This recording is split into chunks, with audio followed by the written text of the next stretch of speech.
Good afternoon, nerds. Today is Friday, October 18th, 2013. Eric, I'm so very sorry to hear that you're still unwell.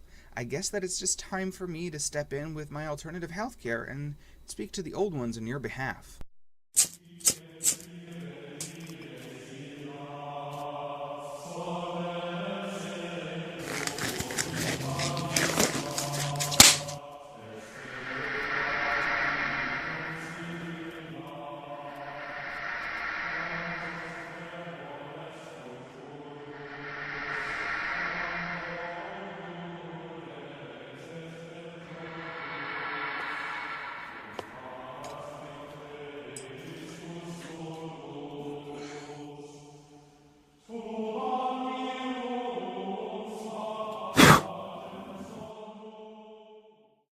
I hope that you'll be in class on Monday. Also, if the time, I'd like to invite you to join me in Open Studio on Thursday. If you're making up a class, it's free. Robert, I wanted to take a moment and respond to a comment you made in a previous video about teleportation.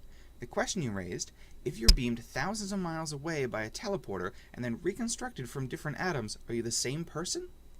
That actually comes from Star Trek. Well, it's more of a fan-proposed theory, but is loosely discussed in a Next Gen episode when the crew meets a character who doesn't trust the teleporters. The theory behind the teleporters, vaguely presented in Star Trek, is that your entire body is scanned. The machine then maps out where every atom is located, and then whoosh, you're suddenly somewhere else being reconstructed out of different atoms. Now you might be asking, well, that's all well and good, Nate, but I think you missed a step there. What was that whoosh bit in the middle? Ah, yes. Well, that whoosh bit, that's the sound of the teleporter disintegrating your body. See, instead of actually physically moving you from one place to the other, well, that would just be amazingly difficult and use up just stupid amounts of energy. The teleporter actually just makes a copy of you at the location you're trying to get to. It's not all that dissimilar from sending a fax. You put a piece of paper in, and the paper doesn't actually move. The person on the other end just gets a copy of what you sent. Same principle here.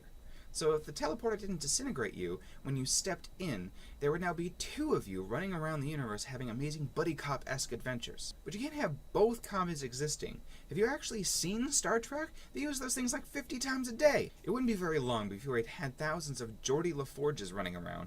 It's not a bad thing, actually. I mean, Geordi is awesome. Genius engineer, great friend, and all-around humanitarian. Plus that awesome visor thing. But what about all the times that Wesley Crusher gets beamed around the galaxy? Wesley.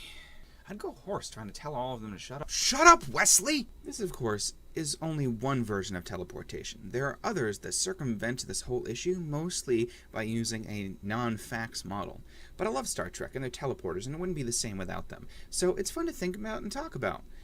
But that's particularly why I picked portals, and specifically the portal gun from Portal. True, punching a hole in space and time has got to require the use of more energy than a teleporter, but not in Portal. It really makes it seem like the energy required is so little. Manipulating space-time brings us back to Star Trek, actually, and the infamous warp drive. Which, by the way, they now think is possible! By Chrome, I love science! In simple terms, a warp drive works by expanding the space in front of the vessel, around it, condensing it along its sides, and then behind it. It's a warp bubble. Effectively, it shortens the trip by bringing the destination closer. As I don't fully understand the concept, but I think it's fair, seeing as they're still not 100% certain how to make one, and I'm in nursing school.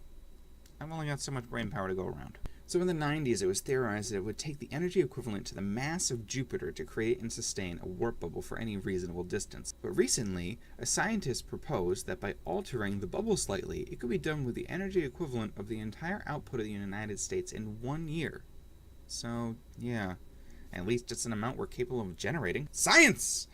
It's all still just theory. SciShow did a great segment about all this, and I'll make sure to link it. Also, I'd love for time travel to be a thing, partially to experience history, partially to check out causality loops and paradoxes and muck about with time, but mostly so I could fly around space and time solving problems dressed as the Doctor the entire time, just to mess with nerds' minds. I mean, come on, best thing ever, right? You get to be the Doctor and prank a huge fan base. How could I possibly be happier? Awkward segue goes here. As you're both aware, tomorrow is Keen Pumpkin Festival, or, as us locals know it, Leaf Peeper Sacrifice Day. I'm hopeful to run into both of you. It would be nice to interact in person instead of just via the internet. So if you're planning on going, please remember to bring a recording device because I have a challenge for all three of us, and it is a scavenger hunt. nerd-themed, of course. I hope that we will enjoy that. I'll be sending the list along to both of you shortly after the video goes up. Alright, nerds, that's all I have for today. But remember, negativity eradicates robust discussion strategies. P.S. Just as a quick side note, I do actually appreciate Will Wheaton. I just really don't like Wesley Crusher. Shut up, Wesley!